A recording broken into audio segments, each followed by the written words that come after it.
Hello everyone, good morning. Welcome to Lulu Miss Radio. I'm Daisy. I'm Lucia.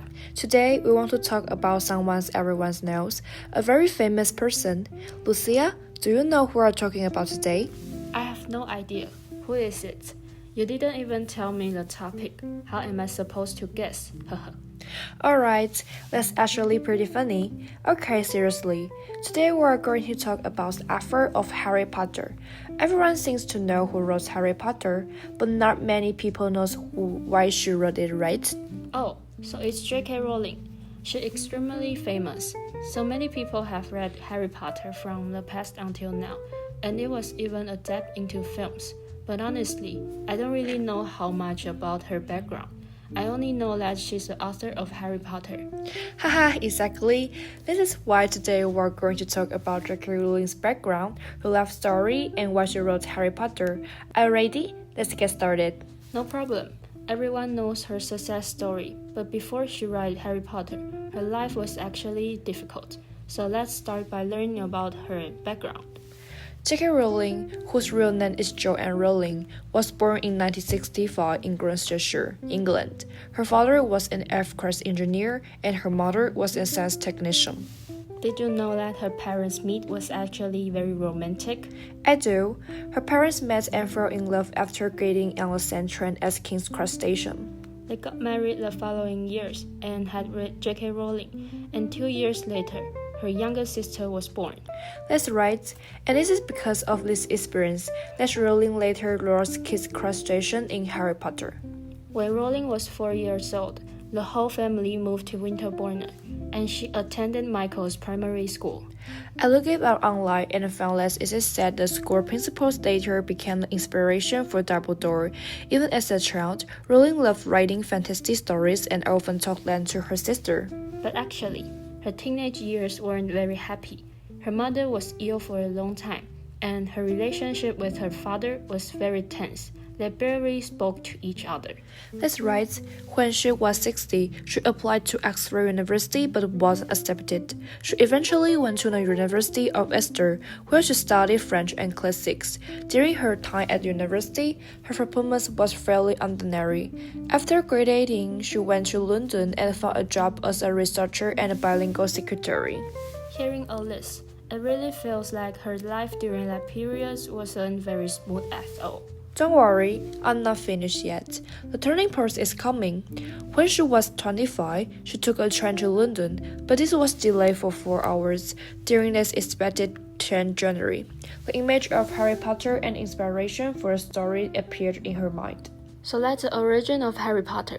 I can't wait to learn why J.K. Rowling started writing Harry Potter and why she wanted to keep writing it. I'm so curious about it.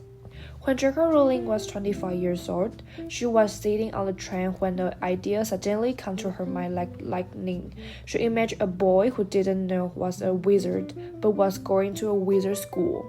And the important thing is, she didn't have a pen with her at that time, right? Right. She didn't have a pen, but ideas kept coming, and she sat on the train and slowly formed the white story in her mind.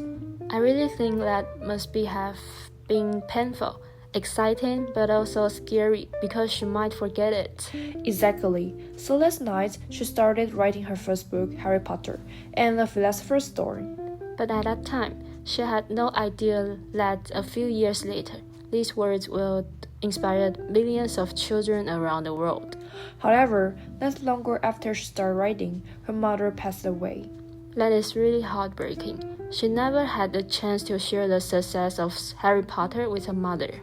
Life was very difficult for Rowling after her mother's death. Later, she got married and had her first child. But the marriage did not last long, right? Yes, looking back at that time, Rowling said, I felt completely. She described it as a darkest period of her life and even doubted if she could survive it.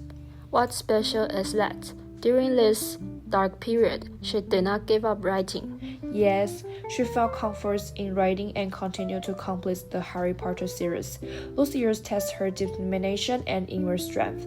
No wonder so many characters and creatures in Wizarding World seem to carry pain and struggle. Rowling later said that if she had not gone through that almost destroyed period, the books would not be what they are today. You could even say that in Harry Potter, almost every few pages carry traces of her lowest moments in life. So, do you know that J.K. Rowling is someone who actively participates in public welfare and cultural activities? Of course I do. It even caused her to fall off the billionaire list in 2012. Then, do you know how much money she spent that day to her jumping off the list? How much?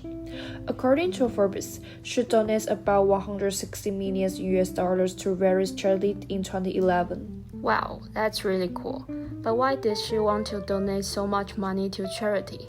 She said that many people suffer from mental health issues and she hopes to help them. She wants to create a safe place where people would not be judged by others. So people with mental health problems can feel safe and share their thoughts and experiences with others, right? Exactly. And according to Harper's Bazaar, J.K. Rowling also founded her own charity, Lumos, to help orphans around the world. How do you know that? Secret. Alright, but just like you say, she created Lumos to help orphans in poor areas. In an interview, she also said that she hopes Lumos can shut down all orphanages worldwide by 2050, so that every child could have a family and grow up in a lovely home. An article on Wazai also mentioned that Lumos has two meanings. One is to let the world see how shelters and orphanages treat children. The second comes from something she herself fears: small, confined spaces. She can't imagine children being locked in cages with no one speaking up for them. Oh, that's pretty good. Yes, that's exactly it. She really is a cool woman. But do you know about the controversy surrounding J.K. Rowling and transgender issues in recent years? Of course, she believes that transgender women are biologically male and that's their women's right. What about you? What do you think? I take a neutral position on this issue. I understand the concerns about women's safety and gender spaces, and I also recognize the importance of respecting transgender people's gender identity. I believe discussions should focus on balanced rules and mutual respect rather than conflict. And what about you? I think she is too outrageous. But if she's trying to say that there are people pretending to be transgender women, I can understand that.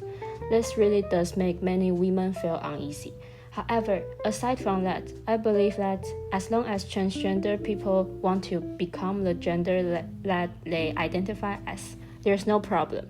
J.K. Rowling is probably a radical feminist who excluded transgender people.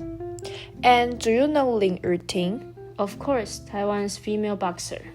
After seeing Lin Yurting at the 2024 Paris Olympics, J.K. Rowling published her personal opinions on X, claiming that Lin Yurting is not really a woman. Hey, I saw that too. I feel that was really strange. Whether it's Lin Yurting's ID or the statements from the International Olympic Committee, they've all already proven that she is a woman. Besides, Rowling is really upstepping her bounds. Who knows? After hearing all this, what do you think about J.K. Rowling? I think the Harry Potter series and its prequel series Fantastic Beasts that she wrote are really amazing. I've watched every single many times and never get tired of them. They're really great. In her private life, she has also helped many people and children. I don't think everyone can do that, especially considering how large her donations are. That's truly admirable. However, her comments on transgender issues are indeed confusing. True, because this topic is really sensitive, right? But there's no denying her dedication to creation and her active involvement in charitable work. Yes, alright. This is about all the time we have today. Listeners, what do you think? Feel free to share your thoughts on the platform. Bye-bye. Wait. Did you not say earlier that you only knew J.K. Rowling as the author of Harry Potter? How do you know all these other things? Like I said, it's a secret.